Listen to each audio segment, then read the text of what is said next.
la célérité. Ensuite, il faut être conscient du retard temporel, qui est le retard entre un point M et un point M'.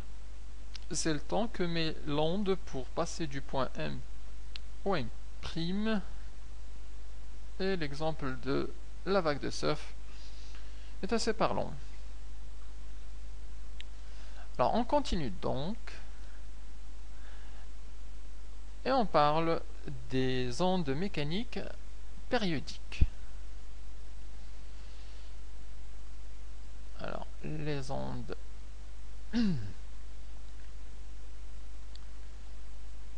mécaniques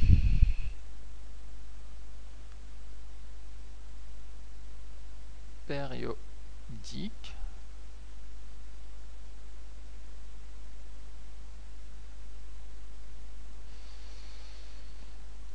alors la définition reste la même, on rajoutera simplement une petite chose à la fin. C'est la propagation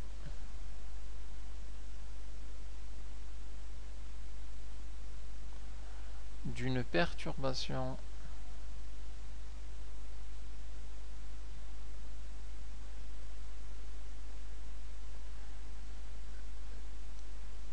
dans un milieu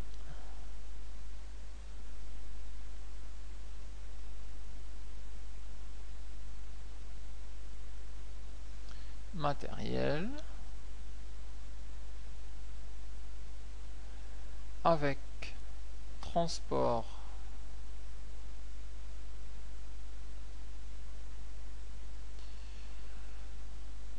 de l'énergie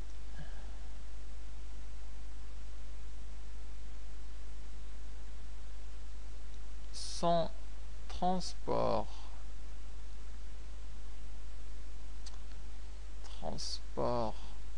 de matière, mais de façon périodique. C'est-à-dire que la propagation, elle a une période de façon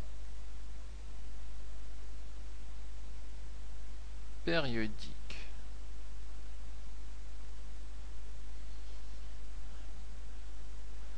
Alors, quand on parle de période,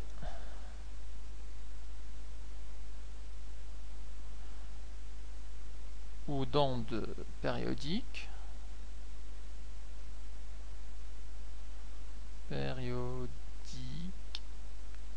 elle peut prendre plusieurs formes. Elle peut être rectangulaire. On peut voir ce type d'onde par exemple en électricité. Rectangulaire. On peut même voir des triangulaires.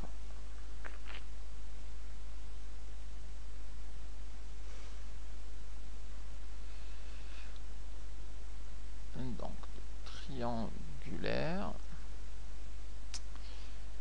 Mais surtout, ce qu'on va bien étudier, ce sont les ondes sinusoïdales.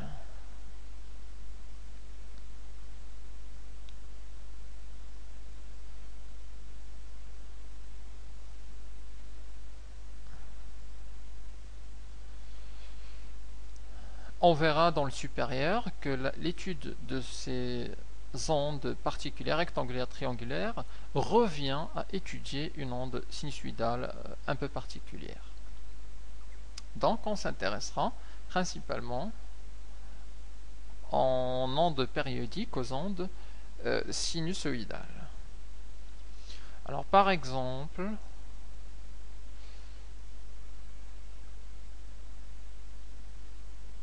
si on relie une corde à une lame vibrante, donc je mettrai une corde reliée à une lame vibrante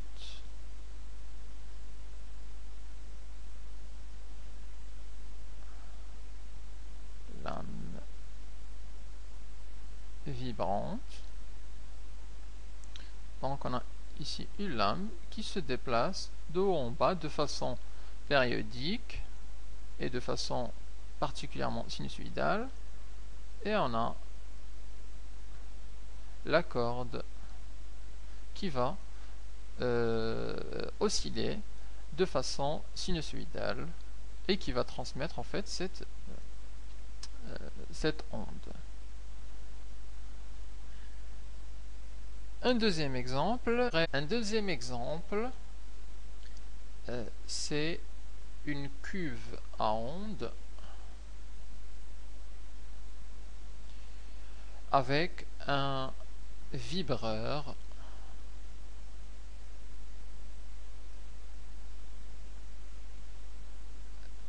périodique.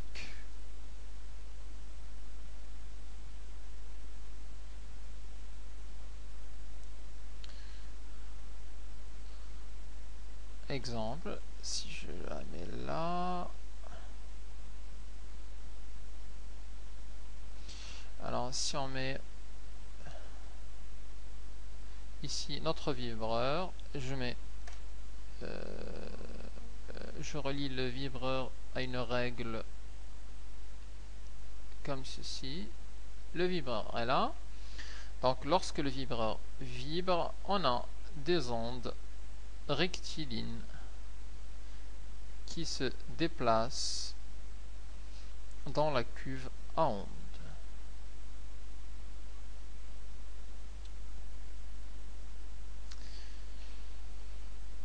Donc ça, ce sont des exemples d'ondes périodiques. Alors, une onde périodique, on a parlé de façon périodique et on a parlé d'une période. Alors, il faut bien croire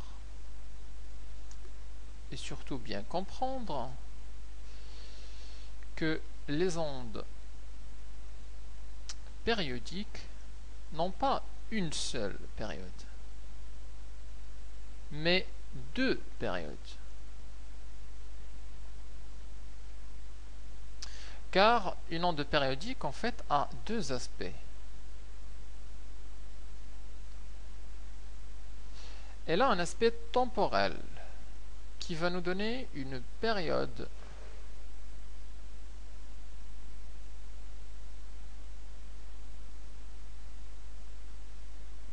temporelle qu'on va noter grand T. Son unité, elle sera en secondes.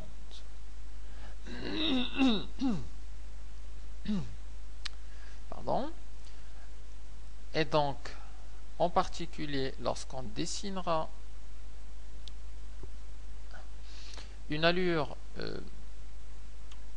d'un point, de la perturbation en un point, on aurait par exemple ici y en centimètres, ici l'axe des abscisses en secondes, et on visualise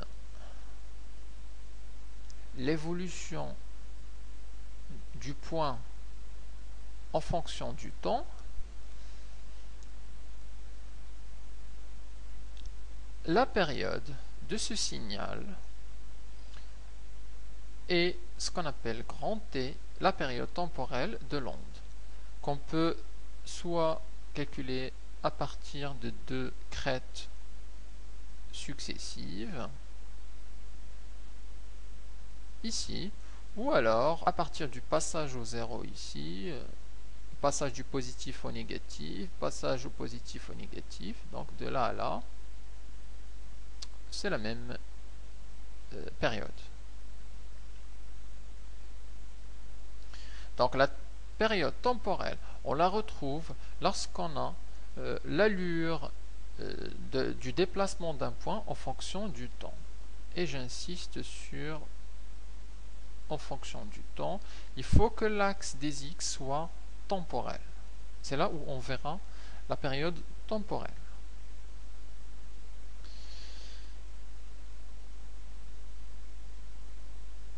D'autre part, la lande périodique possède aussi une période dite spatiale.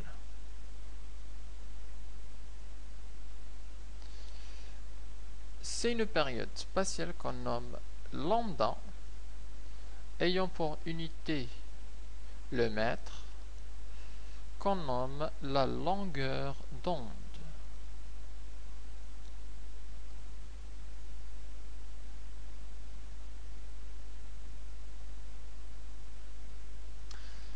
Où est-ce qu'on retrouve cette longueur d'onde? On la retrouve sur une image prise soit de la corde, soit de la surface de l'eau lorsqu'on parle de cuve à onde. Et ici, si on dessine, ici on aura du Y en centimètres et l'axe des abscisses, dans ce cas-là, il serait aussi en centimètres ou en mètres. C'est une distance. Et dans ce cas-là, on aurait le tracé de la courbe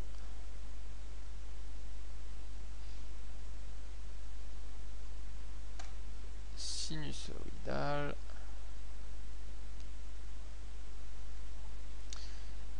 et on peut retrouver la longueur d'onde donc à partir de deux crêtes. Alors les deux crêtes ou alors les deux minima, ça marche aussi.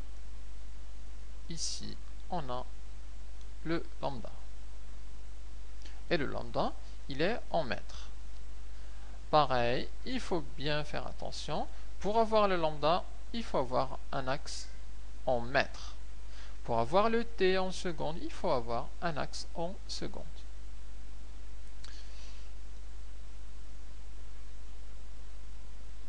Donc, autre chose à distinguer, c'est deux types de questions.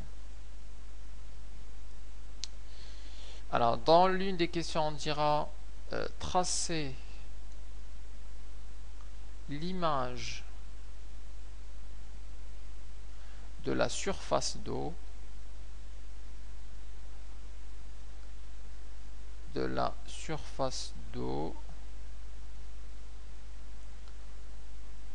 à l'instant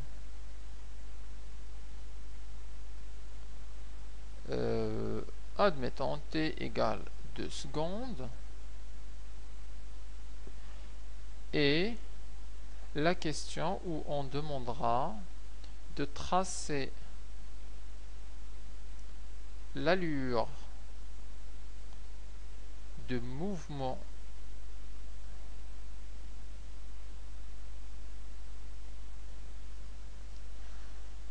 du point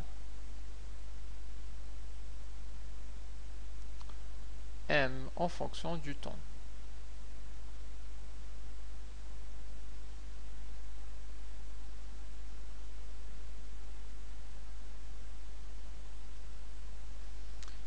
Donc ces deux questions sont différentes puisque l'une elle parle du mouvement